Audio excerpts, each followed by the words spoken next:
अब ये पुत्र पुत्रियों का हमारे साथ क्या संबंध है, एक कथा सुनाते हैं। एक ग्राम में दो भाई थे। बड़ा भाई 18 वर्ष का और छोटा भाई था जो 11-12 वर्ष का। बड़े का विवाह हो चुका था, छोटा अनमैरिड था। उनके जमीन बहुत थी, जायदाद बहुत थी, संपत्ति अच्छी थी, 30-40 एकड़ जमीन थी।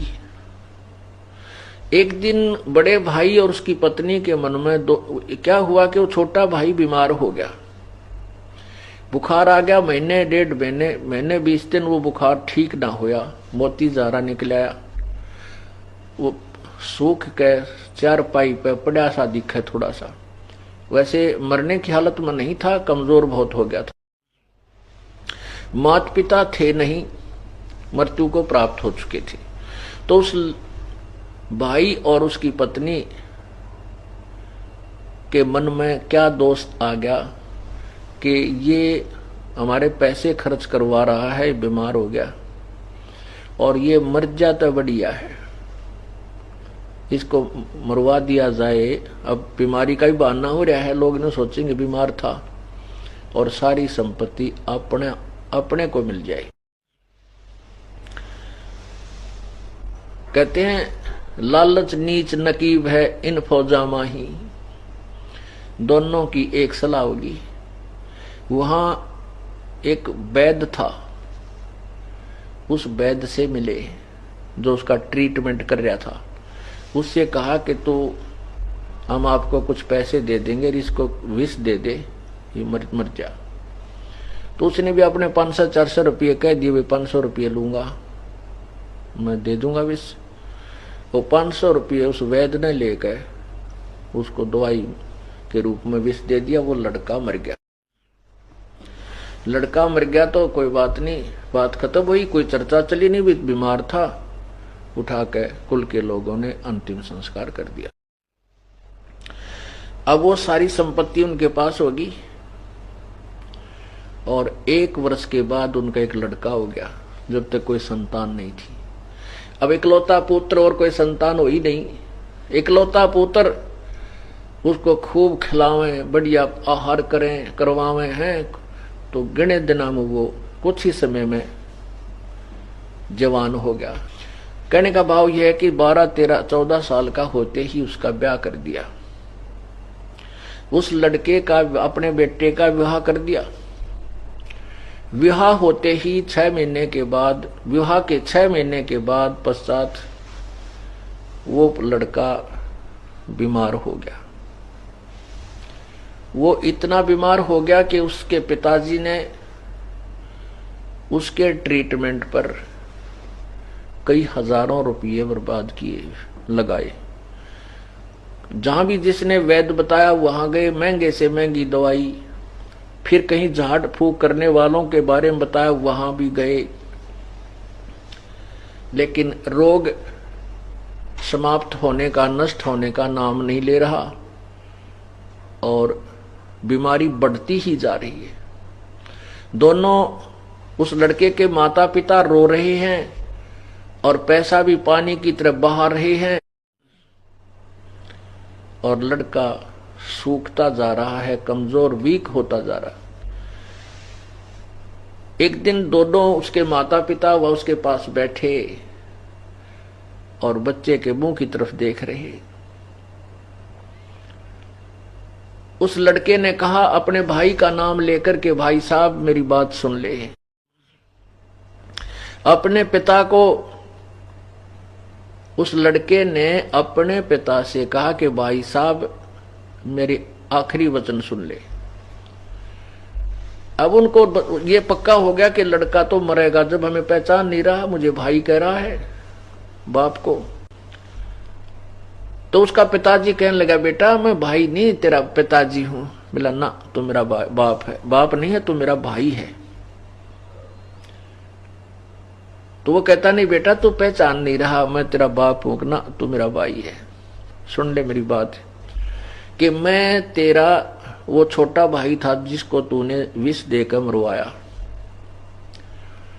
और कहा भाई साहब मेरा और तेरा हिसाब बराबर हो लिया, अब केवल लकड़ियां का और कफन का पैसा शेष रहता है, मैं तेरा मांगता रह गया। अब उसमें क्या किया कि उसने उस बच्चे के इलाज पर आधी जमीन भी बेच डाली। जो उस लड़के का भाई का हिस्सा था वो खत्म हो चुका था, इतनी जमीन वो बेच कर उस पर ला चुका था। तब उसने सारी कहानी बताई कि मैं तेरा वो छोटे वाला भाई हूं और तेरा पुत्र बन के आया हूं अपना हिसाब कराने के लिए। तूने मेरी संपत्ति हड़पी थी और अब मैंने अपना हिसाब बराबर हो लिया तेरा मेरा, अब मैं चलता हूं और कफन तैयार कर ले, लाकड़ियां की पैसे जो तेरे रह रहे हैं वो कर ले इकट्ठी। तब उसको बड़ी चिंता हुई, भाई उसके भाई को यानी पिता को।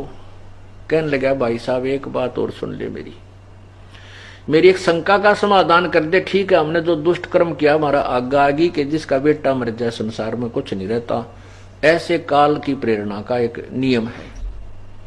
भाई ठीक है, हमने तो जिसा कराया भाई हमने भोग लिया, हम नहीं संतान मरेंगे, बोल कोई संतान होती नहीं, मैं 14-15 वर्ष हो गए तेरे बाद कोई संतान हमारा नहीं हुई, और हम तो मेरा तो कुल नष्ट भी हो गया, हमें तो सजा ठीक मिल गई कि हमने तेरे साथ विश्वासघात किया था। पर एक बात का जवाब दे दे, ये जो तेरी पत्नी है इसने के पाप कर दिया भी जिंदा जलाई जाएगी, क्योंकि उस समय सती प्रथा थी कि अब तू मरेगा और इसको चिता में फूका जाएगा तेरे साथ में, इसका के दोष है। तब उसने कहा कि वो वैद्य कहाँ है जिसने मुझे विष दिया था। उस लड़के ने पूछा कि वो वैद्य कहाँ है। उसने बताया कि आपके 1-2 वर्ष के बाद वो मर गया था। तो उन्होंने कहा कि ये वही वैद्य है जो मेरी पत्नी रूप में है, ये अपनी करनी का फल पाएगा और चिता के अंदर मेरे साथ जलेगा।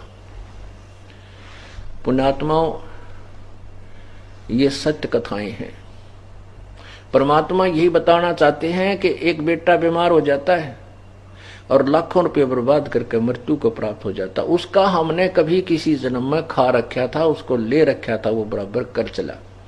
एक लेवा एक देवा दूतम, कोई किसे का पिता न पूतम, ऋण संबंध जुड़ा एक ठाठा, अंत में सब बारा बाटा। पुण्यात्मा ये घबराना नहीं कि ये पुत्र हो गए फिर तो हमारे यलन यार आगे, बेटी होगी ये भी लेना आगे, कोई बात नहीं, ये तो है, इसमें कोई डाउट नहीं। लेकिन अब हम परमात्मा की पावर से जुड़ गए, इनका लेन देन वो भगवान आसानी से करवाओगा। और इन बच्चों को भी राम नाम मिल गया, आपको भी मिल गया। ये परमात्मा आपके सूली को सूल में कांटे में डालने लग जाएगा, क्योंकि आप परमात्मा की पावर से कनेक्टेड हो गए। जैसे एक तो हम हाथ से सानी काटा करते, पशुओं का जो चारा था एक चक्कर वाला गंडासा होया करे, अब भी है वैसे, सबके तो मोटरें नहीं लगी हैं, तो फिर वो हाथ से ऐसे काटा करते हैं।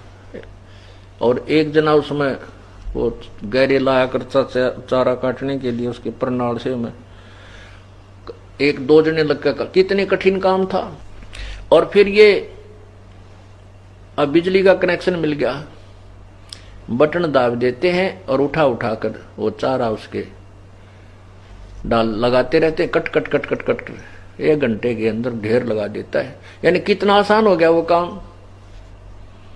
पहले चाकी पीसा करते 1 घंटे तो मंडी रहती बुढ़िया, और कितना 2 किलो नहीं पिस कर देता, और अब बटन दाब देते हैं बिजली की पावर से, कोई आटा 1 घंटे में ढेर सारा पीस कर रख देती है। तो ऐसे ही आपको परमात्मा की शक्ति यानी बिजली का कनेक्शन मिल गया। आप ये चिंतित ना होना, अब तो ये तो है, इसमें तो कोई शक नहीं, बेटा और बेटी हमारे पिछले संस्कार से जुड़े हैं, ये नो डाउट।